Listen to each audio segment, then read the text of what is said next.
up next, it's a critical point in Pennsylvania during the pandemic as people get ready to travel for the holiday season. Some doctors are concerned. I think a lot of people, even despite all of the warnings and precautions, I think a lot of people are still planning to be inside with family that they haven't seen in a long time. And that's just not the right decision for this year. Also, how one Penn State football star was forced to end his career unexpectedly. Plus, how is COVID affecting Thanksgiving dinners? We spoke with local farmers about the demand for turkeys this holiday season. The Centre County Report starts now.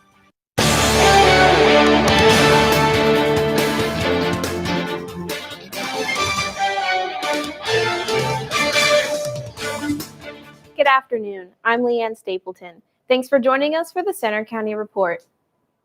And I'm Addison Elbert. We begin with breaking news. Pennsylvania plans to take new steps to address a sharp increase in COVID infections and hospitalizations. The state health secretary will make an announcement this afternoon at 1 o'clock. State officials have not said what kinds of measures they're planning, but in the meantime, Centre County's new COVID numbers are just in. There are 62 more positive cases since yesterday. That brings the total positive cases in our county to 5,240 since March. And the number of deaths is now at 24. Centre County's coroner has reported 5 new deaths since last Thursday. Pennsylvania's governor and health secretary are warning the state is at a critical point with rising COVID cases. They say Centre County is one of 59 counties with substantial transmission. Layla Mitchell has more on that story. As new coronavirus cases explode across the state, and with the holidays almost here, health officials warn our state is at a critical point in the pandemic. Philadelphia doctor Naomi King fears people will break social distancing recommendations over the holidays and potentially force a second lockdown. I think a lot of people, even despite all of the warnings and precautions, I think a lot of people are still planning to be inside with family that they haven't seen in a long time. And that's just not the right decision for this year. Raji Malik, a kindergarten teacher in Philadelphia, says schools have been successfully taking precautions to stay safe. It feels pretty safe to me, actually, our situation. So I'm not too concerned about it in my school environment, but I am more obviously concerned about the fact that it's happening more widespread, and that will eventually affect the school situation. He says his school, like many others, are planning to go remote after the holiday. We're going to be remote from the week of Thanksgiving through the following week, and then after 2 weeks, reassess. Facing strict guidelines, another potential lockdown, and holidays without family, many are worried about the mental health effects. Just the loss of normalcy. There's some grief that comes with that. There's the grief of not being able to have normal holidays or normal interactions with friends and family. But counselor Adele Soma believes we may be more equipped to handle lockdown a second time. I do think what could be different about this time is that we're a little bit more used to it. It's not quite as shocking this time around if it does happen again. In State College, I'm Layla Mitchell for the Centre County Report. The governor says he's calling on Pennsylvanians to wear a mask, practice social distancing, and avoid gatherings to prevent spreading the virus. And Philadelphia will ban indoor gatherings of any size. The city also plans to ban indoor dining at restaurants and close casinos, gyms, libraries, and ban in-person classes at colleges and high schools. A free COVID testing clinic is open again this week in State College. It's at the Nittany Mall, and AMI Healthcare has extended its stay for the second time since coming to the area. The testing site is open through this Sunday. The hours are 11 a.m. to 9 p.m. in the Old Bonton department store. Cerner County's administrator says AMI is willing to work on a week-by-week basis and will give notice if the testing will be extended again next week. And with Penn State students heading out of town soon for the holidays, the university is increasing COVID-19 testing so they can get checked before they see their families. Penn State has opened a new testing location at the Bryce Jordan Center. Students only need to log into their UHS account and make an appointment. The spit test takes about 15 minutes, and you typically find out the results within 24 to 48 hours. Penn State doctors and officials are highly encouraging all students to be tested.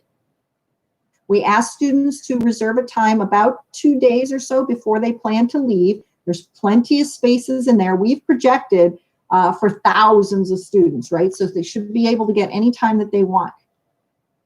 New Penn State COVID numbers are also out today. The university has seen more than 4,400 positive cases since August.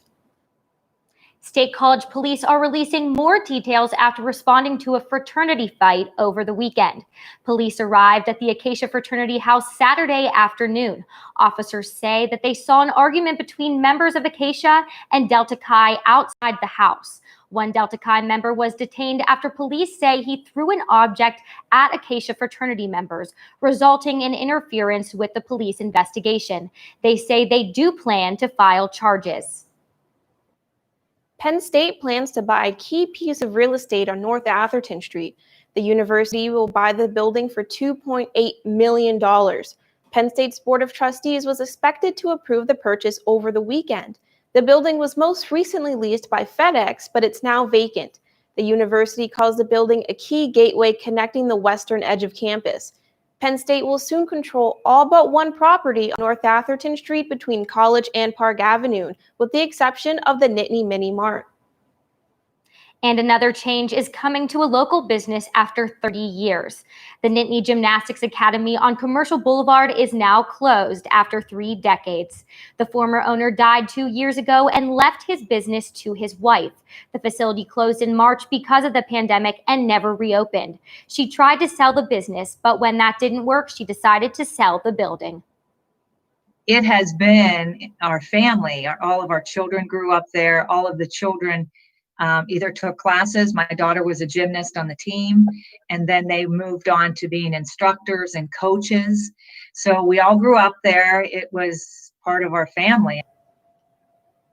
Now the latest on the election. President Trump's campaign has withdrawn a big part of its lawsuit asking to stop the certification of results in Pennsylvania.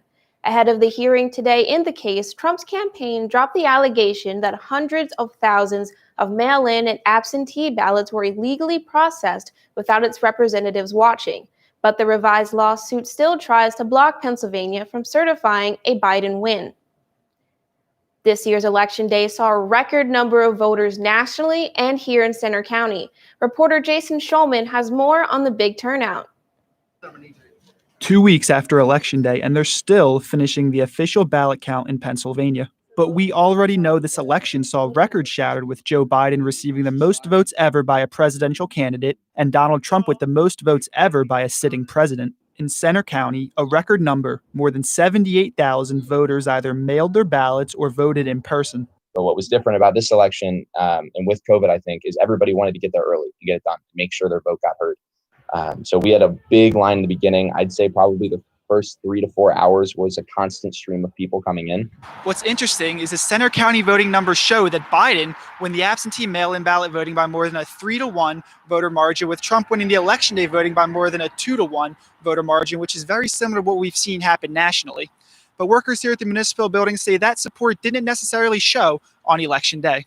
I thought that we would see a little bit more of an aggressive campaigning or at the poll demonstration, I guess, for Trump supporters and Biden as well. Biden won Centre County by more than 3,600 votes. Given the political divide across the nation, many felt it was especially important to make their voices heard. One big factor has to do with how politically divided the country is, and the rhetoric that's given on both sides is almost saying how much they need to go out and vote, otherwise the other side is going to win. In State College, I'm Jason Schulman for the Centre County Report.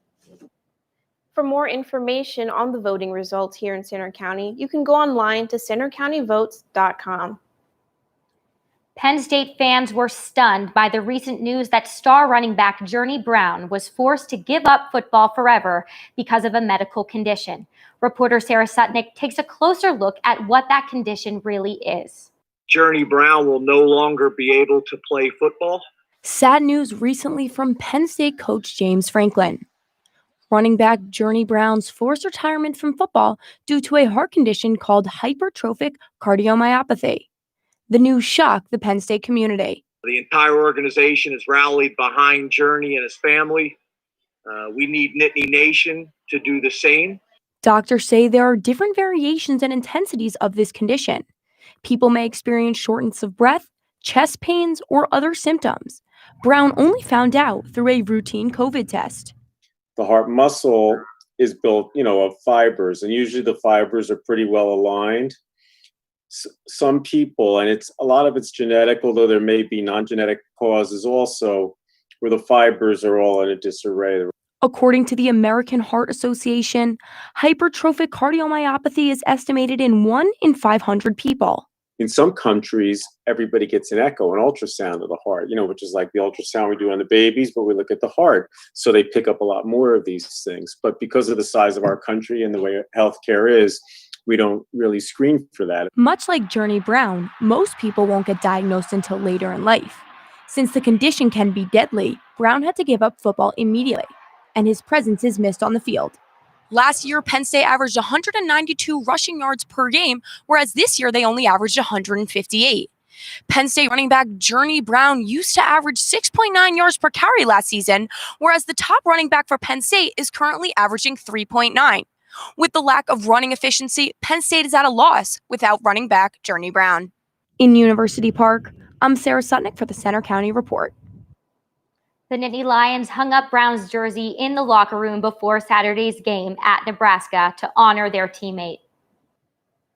Coming up next, Nick has a 7-day forecast. We've had some snow showers today, but what's the outlook for the rest of the week? Also coming up, Thanksgiving will look different this year for many families as they may have less people at the dinner table.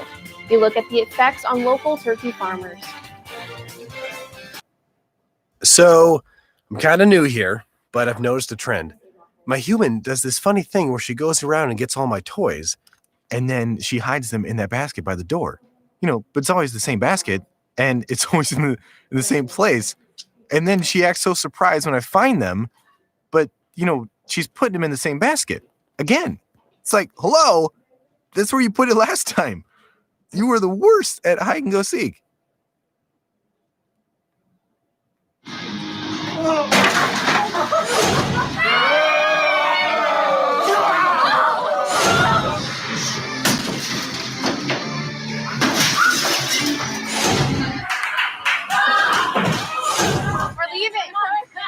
Most party fouls are pretty dumb. But if you decide to drink and drive underage, you could lose your license and your freedom. Underage drinking and driving. The ultimate party foul.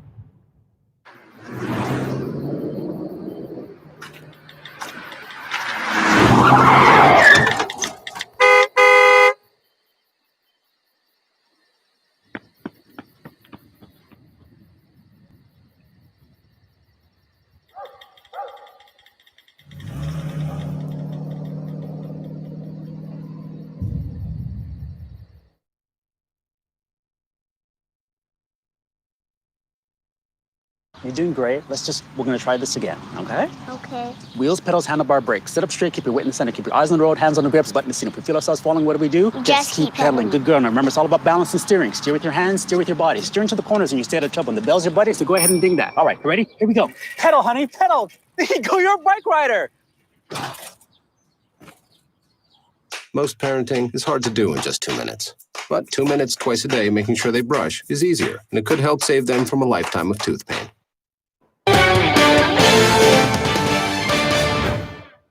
Center County commissioners have approved the awarding of $864,000 in relief grants to nonprofit organizations impacted by the pandemic.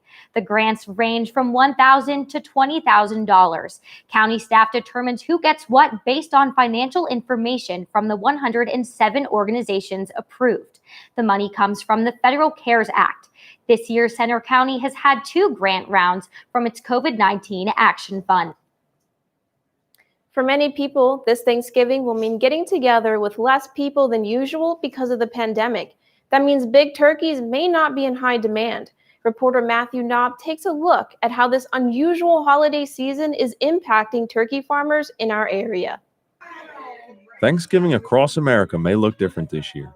The CDC and health officials are recommending people celebrate in smaller groups to cut down on the COVID spread. As a result, the demand for Thanksgiving turkeys, particularly big birds, may be lower. Grocery stores like Walmart and Kroger expect more people to buy turkey breasts or other meats for Thanksgiving instead of a whole turkey, and they've changed their inventory accordingly.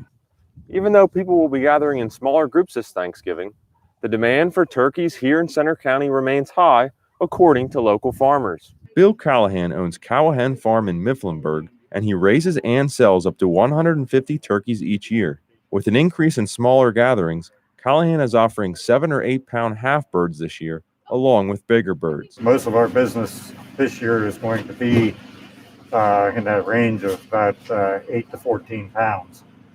So we've adjusted to what we're dealing with this year. Sabine Carey owns Full Circle Farms in Spring Mills and has also seen an increase in demand for small birds. While her farm is known locally for large birds, Carey raises and sells 30 turkeys of various sizes and says there's still a customer base for her large turkeys. Even with folks looking for smaller birds, there's still plenty of larger families or even folks that want to put, turkey leftovers in the freezer, make sandwiches, soups, whatever. In Spring Mills, I'm Matthew Knob for the Center County Report.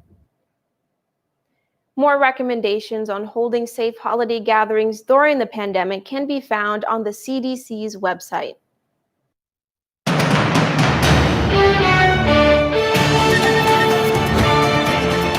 Well, everyone, it's been a chilly start to the day, and we are even seeing some flakes falling across the state. And I am tracking a warm-up for this upcoming weekend. Looking at Beaver Stadium right now, seeing broken cloud cover where temperatures are getting near 40 degrees right now, expecting those to continue to increase as we head into the afternoon. Seeing much of the same across central Pennsylvania temperature-wise, but one thing I want to grab your attention to is the flow coming out of the northwest. This is bringing in cooler air over the warm Great Lakes, which is resulting in this. We're seeing lake effects, snow showers, and rain showers moving across the state. And that's going to continue as we head throughout a majority of the day. This is due to a high pressure sitting over the Midwest, and that's going to continue to give us that flow into this evening. And let me fully track that out for you. Seeing those snow showers continuing into this evening, especially for places in western Pennsylvania, and really even looking at places like Erie, seeing that accumulation really starting to add up as we head into Wednesday morning. But as we start heading into Wednesday afternoon and into the evening, high pressure moves in eastward, and we really start to clear out into the dinner time hours and into the overnight hours. As we head into Thursday, we remain clear here in central Pennsylvania, could see some upper level clouds in the northern tier, but that high pressure will allow us to clear out as we head into Thursday. But talking about another big weather event, Hurricane Iota in the Caribbean became a Category 5 yesterday afternoon, only the second Category 5 for the month of November, the last one being in 1932, and it was the only other Category 5 to ever occur in November. And it made landfall in Nicaragua, where Eta did just 2 weeks ago, too. So not really seeing those devastating impacts in that region. For today, we're seeing those snow showers, temperatures getting into the 40s. But also something to note is those gusts getting into possibly the 30s. So something to be aware of if you are out and about. Looking at tonight, starting to clear out a bit, but it's going to be chilly temperatures dropping into the 20s with those winds still gusting into the 20-mile-per-hour range as well. Temperature-wise, getting into the 30s for tomorrow as well. Looking at the 7-day, though, look as we start heading into the weekend, temperatures getting back into the 50s, and we're going to see those clouds holding in place for parts of the weekend before I start tracking another weather maker for the start of next week. Now I'm going to send it over to Matt with sports. Thanks, Nick. Coming up next in sports, Penn State football is looking to avoid its worst start in program history. We take a look back at what went wrong against Nebraska. Also coming up, some local high school teams try to extend their playoff runs. We'll tell you who after the break. Todd's a great guy. I mean, look at him. What a sweetheart. Attaboy. Wait, Todd, what are you doing? How totally selfish and un-Todd-like of you. Come on, Todd. Come on, man. Hi, I'm Peter. And there's nothing I love more than sharing vegetables with my friends. Come on in! Help yourself to anything. That's why we give our food the utmost respect it deserves.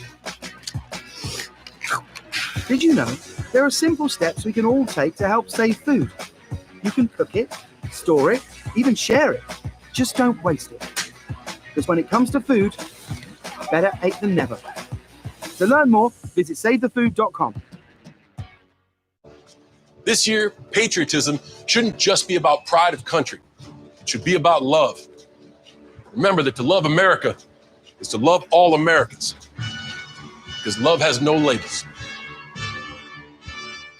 So I'm kind of new here, but I've noticed a trend. My human does this funny thing where she goes around and gets all my toys, and then she hides them in that basket by the door. It's like, hello, that's where you put it last time. You were the worst at hide and go seek.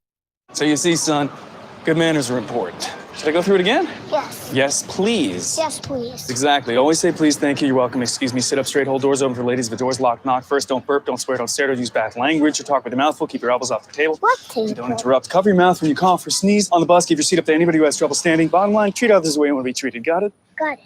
Good talk. Most parenting is hard to do in just 2 minutes. But 2 minutes twice a day making sure they brush is easier, and it could help save them from a lifetime of tooth pain.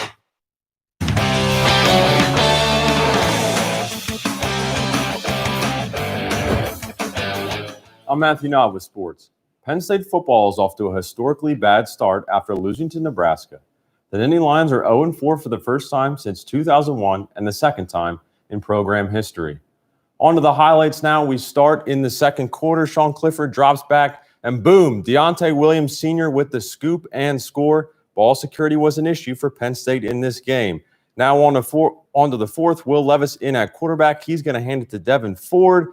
37 seconds to go here. Will Levis trying to make something happen on 4th and goal, but that is an incomplete pass. Penn State falls to 0-4. Here's what Coach James Franklin had to say about the costly turnovers after the game. Turnovers continue to be a problem. And not only turnovers, but turnovers for touchdowns. Penn State will look for its first win of the season this Saturday against Iowa. Kickoff is set for 3:30 p.m., and you can listen to the game on Penn State's COM radio. Penn State hockey opens the new season this week with a 2-game series against Minnesota in Minneapolis. The two sides face off on Thursday night and again on Friday afternoon. Penn State played the Golden Gophers 4 times last season, winning 3 games. The Nittany Lions are scheduled to play 28 regular season games this season. Penn State men's basketball has announced the non-conference part of its regular season schedule. The Nittany Lions will play 5 non-conference games this season, 4 of them at home. Penn State will open the season next Wednesday against Drexel. The non-conference slate will wrap up December 8th at Virginia Tech as part of the ACC Big Ten Challenge. Penn State women's basketball has not yet released its schedule for the new season, but head coach Carolyn Keeger is looking forward to her second season in charge of the Lady Lions. We're ecstatic for games to be starting and for the opportunity to represent Penn State on the court again this season. Now more than ever, we realize how fortunate we are to be able to wear the jersey and represent Penn State. The Lady Lions finished last season 7-23. Phillipsburg Osceola girls volleyball continues its deep run in the PIAA Class 2A state playoffs after beating Maplewood in the quarterfinals on Saturday. After a slow start to the match, the undefeated Lady Mounties beat the Tigers in 5 sets, winning the first and third sets before completing the victory with a 15-9 win in the 5th set. Phillipsburg Osceola will now advance to the state semifinals and will travel to North Catholic High School tonight to play the Trojans. In other high school sports, State College boys soccer's playoff run came to an end on Saturday. The Little Lions fell to Seneca Valley 6-0 in the quarterfinal round of the PIAA Class 4A state playoffs. After a scoreless first half, the Raiders scored 6 goals in the second. The Little Lions finished the season with a 4-1 record. In NFL news, both the Steelers and Eagles remain in first place in their divisions, but they experienced very different results on Sunday. The Steelers dismantled the Cincinnati Bengals 36-10. Pittsburgh now has a 3-game lead in the AFC North and is 9-0 for the first time in franchise history. They'll travel to Jacksonville to take on the Jaguars next Sunday. And Philadelphia lost to the New York Giants on Sunday 27-17, dropping its record to 3-5-1. The Eagles still have a slim lead in the NFC East and will travel to Cleveland to take on the Browns next Sunday. That's all for sports. Now back to you at the anchor desk. Thanks, Matt. Coming up next, A local senior care center is raising money for the construction of a new facility set to open next year. See the creative way they're fundraising after the break.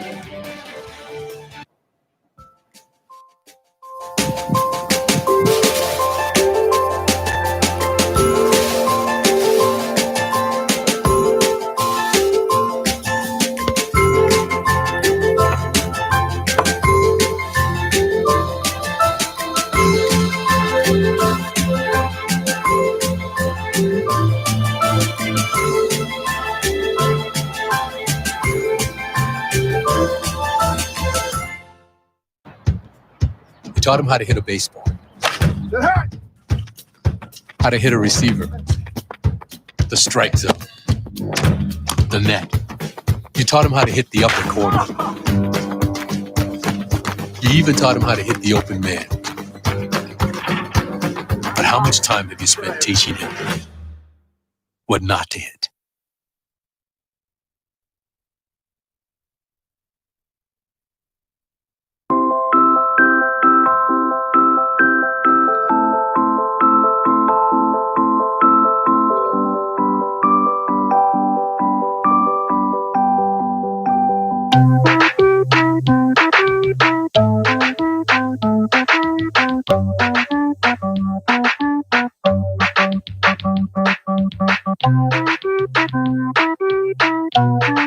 Start a story. Adopt at theshelterpetproject.org. There's one thing you can never have sex without. It's not something you buy. Or something you take. In fact, there's only one way to get it. It has to be given to you, freely. It's consent. Because sex without it isn't sex. It's rape. Consent. If you don't get it, you don't get it. It's on us to stop sexual assault. Learn how and take the pledge at itsonus.org. A senior care facility in Bellefonte is raising money to help support construction of a new facility set to open next year. Just in time for the holidays, the nonprofit has created a cookbook that tells the history of Center Crest through stories and recipes from residents, staff, and the community. Since February, they've been going through photos and sorting through the history of the facility that's been serving Center County seniors since 1939. We had so many stories, it was hard to decide which ones to use. We tried to select those that would touch not only the people here at Center Crest, but the community. You can get a copy of the cookbook by emailing May at marmstrong@ltcmail.com, and all of the proceeds will go towards the community garden at the new building. It sounds like the perfect time of year to open up a new cookbook. What do you think, Leanne? I agree, Addison, just in time for the holidays. That's all for today's newscast. You can find more of our stories on our website, centercountyreport.com. Our next newscast is on Friday, and you can follow us anytime for breaking news on Twitter.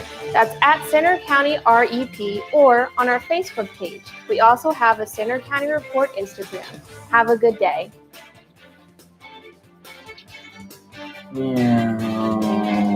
No.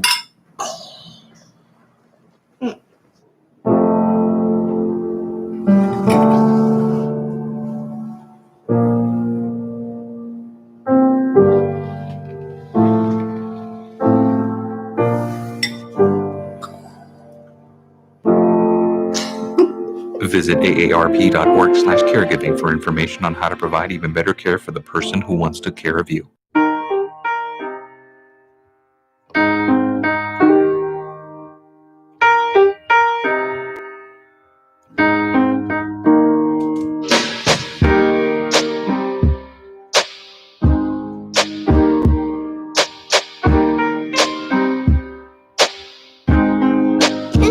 I love my sister. My heart doesn't see race. Love is love. Pretty much a good day for me would be people leaving their hands off of me. I'm always called names. Everywhere that I go, there's always someone calling me names, calling me gay. I've been choked, thrown up against the wall, punched. Nobody's ever tried to help me.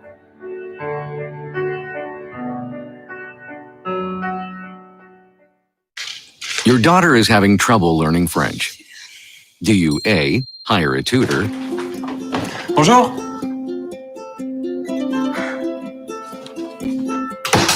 B, enforce a French-only rule at home? Or C, watch some foreign films? When it comes to parenting, there are no perfect answers, but that's okay, because you don't have to be perfect to be a perfect parent. Teens in foster care will love you just the same.